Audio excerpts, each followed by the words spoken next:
తిరిగి బీసీఎన్ న్యూస్కి స్వాగతం. కృష్ణా డెల్టాలోని సార్వా సాగుకు నీరు విడుదల చేయాలని ఆంధ్రప్రదేశ్ రైతు సంఘం ఆధ్వర్యంలో ఏలూరు శివారు సుంకరివారి తోట పంట భూములలో రైతులు ఆందోళన చేపట్టారు. ఈ సందర్భంగా ఆంధ్రప్రదేశ్ రైతు సంఘ జిల్లా కార్యదర్శి కె శ్రీనివాస్ మాట్లాడుతూ ఖరీఫ్ సాగు సమయం నెల రోజులు దాటినా జూలై నెల వస్తున్న కృష్ణా డెల్టా భూములకు సాగునీరు విడుదల చేయకపోవడం, నారుమళ్లు వేసుకోవడానికి కూడా అవకాశం లేకపోవడంతో రైతులు ఇబ్బందులు పడుతున్నారని ఆందోళన వ్యక్తం చేశారు. సాగునీరు విడుదల చేసి అన్నదాతలను ఆదుకోవాలని కోరారు. ఈ కార్యక్రమంలో చిన్ని పోతురాజు, బైరెడ్డి లక్ష్మణరావు, అన్నంరెడ్డి రంగారావు తదితరులు పాల్గొన్నారు. కృష్ణా డెల్టా పరిధిలో భూములకి సాగునీరు అందక రైతులు ఎవరు కూడా నారుమళ్లు పోసుకోవడానికి అవకాశం లేకుండా పోయినది. ఒక రకంగా చెప్పాలి, జూన్ పోయి జూలై నెల వచ్చేస్తా ఉన్నది. అదును దాటి పరిస్థితి ఉన్నది. వర్షాలు పడితే కాస్త నారుమళ్ళు అయినా రైతులు పోసుకునేవారు. వర్షాలు కూడా సక్రమంగా పడక వాళ్ళ రైతులు ఇబ్బంది పడతా ఉన్నారు. కనీసం నారుమళ్ళు వేసుకోవడానికైనా సాగునీరు ఇస్తే ఈ పాటికి నారుమళ్ళు పోసుకునేవారు. ఇవాళ కొత్తగా వచ్చిన ప్రభుత్వం ఆ దిశగా చర్యలు చేపట్టాల్సిన అవసరం కూడా ఉన్నది. గోదావరి డెల్టాకి జూన్ 1 నుంచే నీళ్లు విడుదల చేసిన కృష్ణా డెల్టా పరిధిలో నీళ్లు అందుబాటులో లేవని పేరుతోటి ఇంతవరకు నీళ్లు విడుదల చేసిన పరిస్థితి లేదు. వర్షాలు పడి పైనుంచి కాస్త గోదావరి వస్తుంది కాబట్టి పట్టిసీమ ద్వారా అయినా సరే కృష్ణా డెల్టాకి సాగునీరు ఇచ్చే విధంగా ప్రభుత్వం చర్యలు తీసుకోవాల్సిన అవసరం ఉన్నది. ఒకవైపు ఏమో చేపల చెరువులకి, ఆక్వా చెరువులకి నీళ్లు ఇవ్వడానికైతే నీళ్లు మాత్రం కృష్ణాలో పుస్తకాలంగా ఉంటాయి. కానీ వరి వ్యవసాయం చేయడానికి, అన్నదాతలకి నీళ్లు ఇవ్వడానికి మాత్రం నీళ్లు లేవని పద్ధతుల్లో వాళ్ళ అధికారులు మాట్లాడుతూ ఉన్నారు. ఇది సరైన పద్ధతి కాదు. కాబట్టి ఇప్పటికే అదును దాటిపోయి పంట వెయ్యాలో మానాలో కూడా అర్థం కాక కృష్ణా డెల్టా రైతులు అల్లాడిపోతూ ఉన్నారు. కాబట్టి ఏలూరు జిల్లా పరిధి అంటే దెందులూరు కాన్స్టిట్యున్సీలో 60,000 ఎకరాలు ఉన్నది. అట్లాగే కృష్ణా కైకులు నియోజకవర్గంలో కూడా కృష్ణా డెల్టా ఆయకట్టు ఉన్నది. కాబట్టి కృష్ణా డెల్టా ఆయకట్టుకి సాగునీరు ఇచ్చే విధంగా, కనీసం నారుమళ్లు వేసుకోవడానికైనా అవకాశం కల్పించే విధంగా సాగునీరు విడుదల చేసి ఇవాళ నారుమళ్లు పోసుకోవడానికి అవకాశం కల్పించాలని చెప్పేసి కోరుతా ఉన్నాం. ఆ రకంగా కృష్ణా డెల్టాకి సాగునీరు అందించి అన్నదాతలను ఆదుకోవాలని చెప్పేసి కూడా మేము ఆంధ్రప్రదేశ్ రైతు సంఘం తరఫున ప్రభుత్వాన్ని కోరుతా ఉన్నాం. మాకు జూన్ నెల ఆఖరు తారీఖులు వచ్చేసినా కానీ నారుమళ్లు పోసుకునే పరిస్థితి ఉందండి రైతులందరికీ. ఇటు వచ్చేసి గోదావరి కెనాలే కానీ, కృష్ణ కెనాలే కానీ మాకు చివరి ప్రాంతాలు కావడంతో ఎటు నీరు రాక ఆకుమళ్లు పోసుకోవడానికి ఇబ్బంది అవుతుంది. గోదావరి కెనాల్ కింద అయితే ఊడ్పులు కూడా స్టార్ట్ చేసి ఒక వారం రోజులు అవుతుందండి. మా కృష్ణ కాలాల కింద కాలువ వదలక నార్మల్ పోసుకోవడానికి కూడా చాలా ఇబ్బందికరంగా ఉంది. ఆల్రెడీ జూలై నెల స్టార్ట్ అయిపోతుంది. మాకు అపరాలు కూడా పండడానికి కూడా చాలా ఇబ్బందికరంగా ఉంటుందండి. మాకు జూన్ నెల 15వ తారీఖు కల్లా ఎప్పుడు కాలువ వదిలే పరిస్థితులు ఉండేవి. ఇప్పుడు జూన్ నెల ఆఖరైపోయినా జూలై నెల స్టార్టింగ్ వచ్చేసినా సరే కాలువ ఇంతవరకు ఏమీ మాట్లాడట్లేదు. దయించి అధికారులు కానీ, ప్రజాప్రతినిధులు కృష్ణ కెనాల్కి నీరు వదిలే విధంగా తోడ్పడి రైతులకు చేదోడు వాదోడుగా ఉండి ఆ కృష్ణ కెనాల్ నీరు వదలడానికి చర్యలు తీసుకునే విధంగా తోడ్పడాలని భావిస్తున్నారు. బీజేపీ నేత మాజీ ఎంపీ రమేష్ రాథోడ్ తీవ్ర అనారోగ్యంతో మృతి చెందారు. ఉదయం ఆదిలాబాద్ నుంచి హైదరాబాద్ తరలిస్తుండగా మార్గ మధ్యలో ఆయన మరణించారు. రాత్రి రమేష్ రాథోడ్ అనారోగ్యానికి గురయ్యారు. దీంతో కుటుంబ సభ్యులు స్థానిక ప్రైవేట్ ఆసుపత్రికి ఆయన తరలించారు. అయితే శనివారం ఉదయం మెరుగైన వైద్య చికిత్స కోసం కుటుంబ సభ్యులు ఆయన హైదరాబాద్కు తరలించారు. ఆ క్రమంలో ఆయన మృతి చెందారు. ఖానాపూర్ ఎమ్మెల్యేగా, జడ్పీ చైర్మన్గానే కాకుండా లోక్సభ సభ్యుడిగా రమేష్ రాథోడ్ పనిచేశారు. ముఖ్యమంత్రి నారా చంద్రబాబు ఆదేశాల మేరకు వచ్చే నెల 1వ తేదీన ఇంటింటికి పింఛన్లు పంపిణీ చేయనున్నట్టు పాలకొల్లు మున్సిపల్ కమిషనర్ విజయసారథి తెలిపారు. ఈ మేరకు ఆయన మీడియాతో మాట్లాడుతూ అర్హులందరికీ ఇంటి వద్దకే వచ్చి పెన్షన్ అందజేయనున్నట్టు తెలిపారు. వృద్ధాప్య పెన్షన్ 3,000 నుంచి 4,000, వికలాంగుల పెన్షన్ 6,000 అందజేయనున్నట్లు తెలియజేశారు.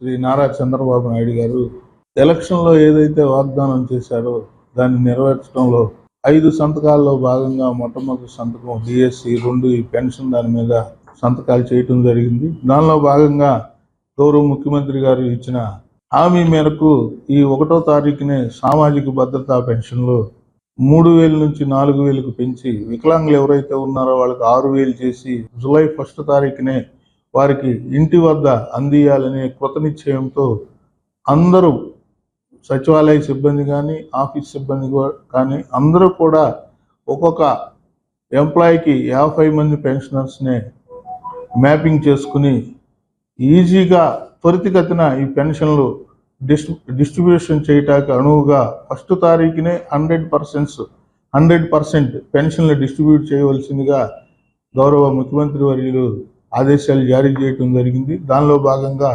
పాలకొల్లు పురపాలక సంఘం గౌరవ ముఖ్యమంత్రి ఆదేశాలు ఏవైతే ఉన్నాయో దానికి అనుగుణంగా అందరికి కూడా డ్యూటీలు వేయటం జరిగింది. జూలై 1వ తారీఖు ఉదయాన్నే 6 గంటలకల్లా పెన్షన్ డిస్ట్రిబ్యూషన్ కార్యక్రమాన్ని బిగించేసి అదే రోజు క్లోజ్ చేయడానికి మా వంతు సహాయ సహకారాలు ప్రభుత్వానికి అందించడం జరుగుతుంది.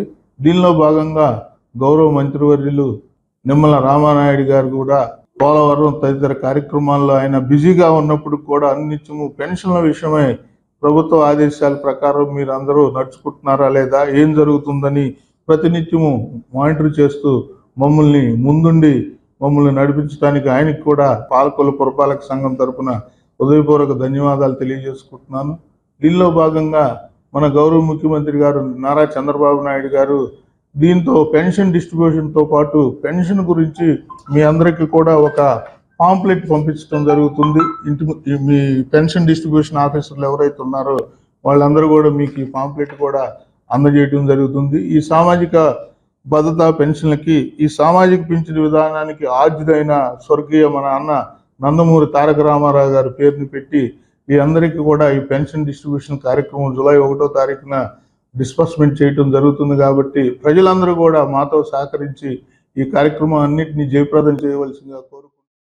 ఇరువురు కక్షిదారుల అంగీకారంతో సమస్యలను సులువుగా పరిష్కరించుకోవచ్చని పాలకొల్లు మండల న్యాయ సేవాధికార సంస్థ chairman, principal junior civil judge Ziauddin తెలిపారు.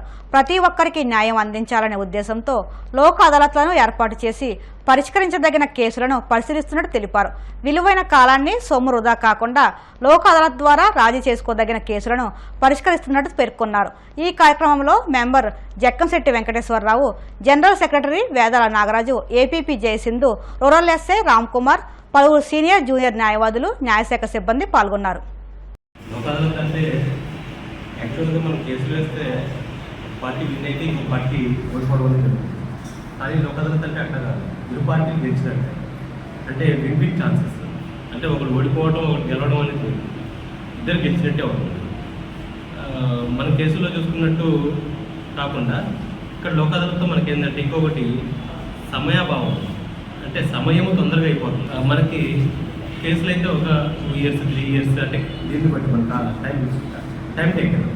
కానీ లోక్ అదాలత్తో మనం జస్ట్ పార్టీస్ అయితే కాంప్రమైజ్ అయ్యి టర్మ్స్ అండ్ కండిషన్స్ని బట్టి ఇదైతే తొందరగా కేసుని మనం త్వరితగతిన మనం కంప్లీట్ చేసుకునే అవకాశం ఉంటుంది. ఇంకొకటి, ఒకవేళ లోక్ అదాలత్తో మనం అవార్డు అనేది పాస్ చేయడం జరుగుతుంది. ఆ అవార్డు అనేది ఫ్రాడ్యులెంట్గా అయితేనే దాన్ని మనం ఛాలెంజ్ చేసే అవకాశం ఉంటుంది.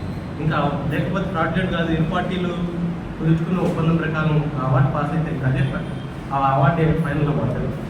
ఈ కేసులు అంటే మనం లోక్ అదాలత్ని ఉపయోగించుకుంటే మన కేసులు త్వరితగతిన మన సమయాన్ని ఇది చేసుకోవచ్చు. లోక్ అదాలత్ని ఉపయోగించుకోవాలని కక్షిదారులందరూ ఉపయోగించుకోవాలని నేను కోరుకుంటున్నాను. అదేవిధంగా మన అడ్వకేట్స్ కూడా లోక్ అదాలత్ కోఆపరేట్ చేయాలని చెప్పేసి నేను ఆశిస్తున్నాను. హైదరాబాద్ నగర శివారులోని శంషాబాద్ అంతర్జాతీయ విమానాశ్రయం వద్ద భారీగా నగదును పట్టుకున్నారు. డైరెక్టరేట్ ఆఫ్ రెవెన్యూ ఇంటెలిజెన్స్ నిర్వహించిన తనిఖీల్లో ఈ విషయం బయటపడింది. ఓ ప్రయాణికుడు 67 లక్షలకు పైగా విదేశీ కరెన్సీ తీసుకెళ్తూ పట్టుబడ్డాడు. సదరు వ్యక్తి హైదరాబాద్ నుంచి దుబాయ్ వెళ్తున్నట్టు గుర్తించిన అధికారులు అతని వద్ద పట్టుబడ్డ నగదు యునైటెడ్ స్టేట్ ప్రాంతానికి చెందినదిగా గుర్తించారు. తమిళనాడులోని చిదంబరం నాగపట్నం హైవేపై ఘోర రోడ్డు ప్రమాదం జరిగింది. శ్రీధర్, శశికళ దంపతులు తమ 2 ఏళ్ల కుమారుడు భరత్తో కలిసి బైక్పై వెళ్తుండగా ప్రమాదానికి గురయ్యారు. చెన్నై నుంచి వేలంకన్నికి వెళ్తున్న కారు వారి బైక్ను ఢీకొట్టింది. దీంతో బాలుడితో సహా దంపతులు గాల్లోకి ఎగిరి కింద పడ్డారు. ఈ ప్రమాదంలో శ్రీధర్, శశికళ అక్కడికక్కడే చనిపోగా వారి కుమారుడు భరత్ ఆసుపత్రిలో చికిత్స పొందుతున్నాడు. వార్తలు ముగించే ముందు ముఖ్యాంశాలు మరొక్కసారి. పింఛన్ల పంపిణీపై అధికారులతో మంత్రి నిమ్మల రామానాయుడు సమీక్ష. 1వ తేదీ ఉదయాన్నే వృద్ధులకు పింఛన్ల పంపిణీ చేయాలంటూ ఆదేశం.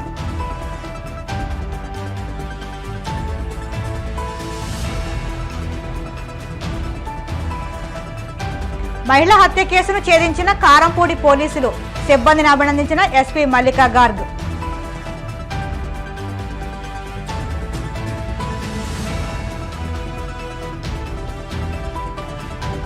కృష్ణా డెల్టాలోని సార్వ సాగుకు నీరు విడుదల చేయండి. ఏలూరు శివారు పంట భూముల్లో రైతుల ఆందోళన.